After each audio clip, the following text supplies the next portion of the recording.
जब कोई नारी या कोई पुरुष व्रत करता है, उपास करता है, वो किसी भी देवता का उपास करे, शनिवार का करे, मंगलवार का करे, बुधवार का करे, गुरुवार का करे, रविवार का करे, तीज का करे, चतुर्थी का करे, अष्टमी का करे, एकादशी का करे, प्रदोष करे, द्वादशी करे, पंचमी करे, तीज करे, छठ करे, नवरात्रे करे, चतुर्थी करे, कोई पुरुष या स्त्री या बच्चा कोई भी व्रत करता है, जिस दिन वो व्रत रखता है उस दिन उसके शरीर में कौन सी देवी का अंश आकर विराजमान हो जाता है जिससे वो व्रत सफल कर पाता है। बोलो रे भाई,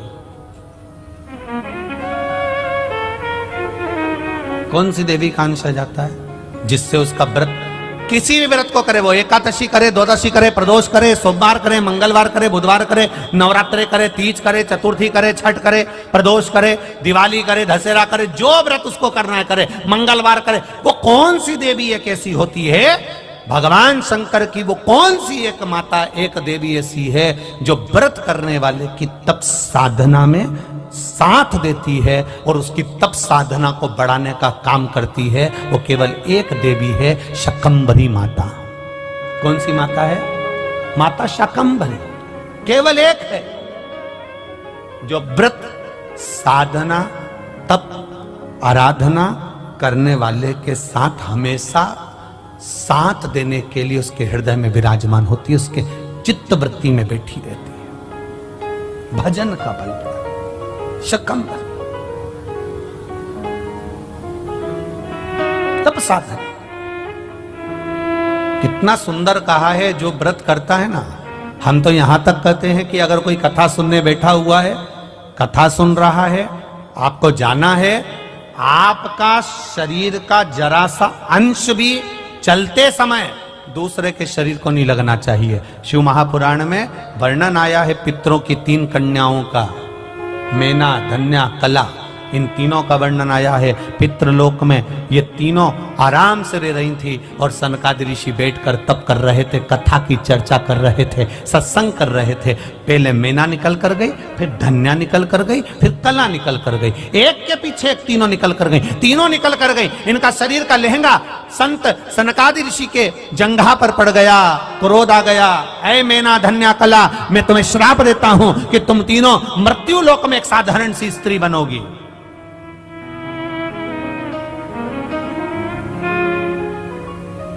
तीनों बिलख रही हैं, तीनों रो रही हैं, तीनों की आंख में आंसू भरा हुआ। क्षमा कर दीजिए नाथ, क्षमा कर दीजिए। सनकादि ऋषियों ने कहा, जब कोई कथा सुनने के लिए बैठता है, सत्संग करने के लिए बैठता है, सदगुरु की शरणागति में बैठता है, मंदिर देवालय में बैठता है, भगवान के भजन में बैठता है, जितनी देर वो भगवान का गुणगान करने बैठता है, उतनी देर तक उसके हृदय में शकंभरी माता का निवास होता है। शकंभरी माता ऐसे अलग से नहीं रहती। जितनी देर वो तप साधना में, भजन में, संकीर्तन में, कीर्तन में, स्मरण में डूबा रहता है, उतनी देर तक शकंभरी उसके अंदर रहती है। जब आपका शरीर जाते जाते उसको लात लगती है, शरीर का अंग लगता है, कोई सामान लगता है, शकंभरी को क्रोध आता है और वो क्रोध उसके मुख से निकलकर तुम्हें श्रापित कर देता है। इसके फल अनुसार तुम्हें तीनों को मृत्यु लोक में जाना पड़ेगा। चरणों में पड़ गई, हमारा उद्धार कैसे होगा? तब सनकादि ऋषियों ने कहा, तुम्हारा उद्धार, मेना, तुम्हारे घर में पार्वती का जन्म होगा। धन्या, तुम सुनैना बनोगी, तुम्हारी गोद में माता सीता खेलेगी। कला, तुम कीर्ति बनोगी, तुम्हारी गोद में राधा खेलेगी। ये 3 देवियां जब तुम्हारी गोद में खेलेगी, जगत का कल्याण कर देगी। अमृत पीने वालों को क्या कहते हैं? देव। और विष पीने वालों को क्या कहते हैं? जम जम के बोलो जरा, महादेव। 33 कोटि देवता,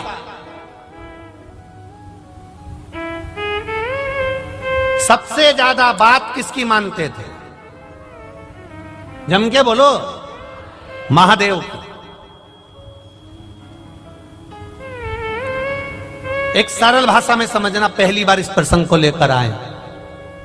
श्री राम शिव महापुराण की कथा ये कंजरी में चल रही है। पहली बार ये प्रसंग आया है तो ध्यान से सुनना जरा। अगर आपका कोई काम नहीं हो रहा है, बैंक का कोई काम नहीं हो रहा है, विद्युत विभाग का कोई काम नहीं हो रहा है, तुम्हारा नगर पालिका का कोई प्रशासन का कार्य नहीं हो रहा है, तो तुम क्या करते हो? फाइल तो लेकर जाते हो, साथ में उस प्रशासन का कोई परिचित व्यक्ति जिसकी सब मानते हो,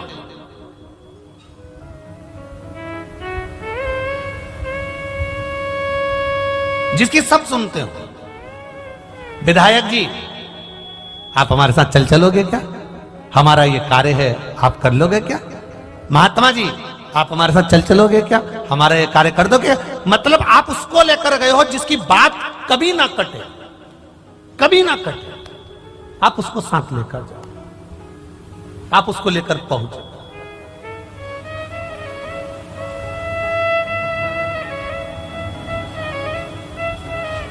बबीता बेन, जिसका प्रश्न है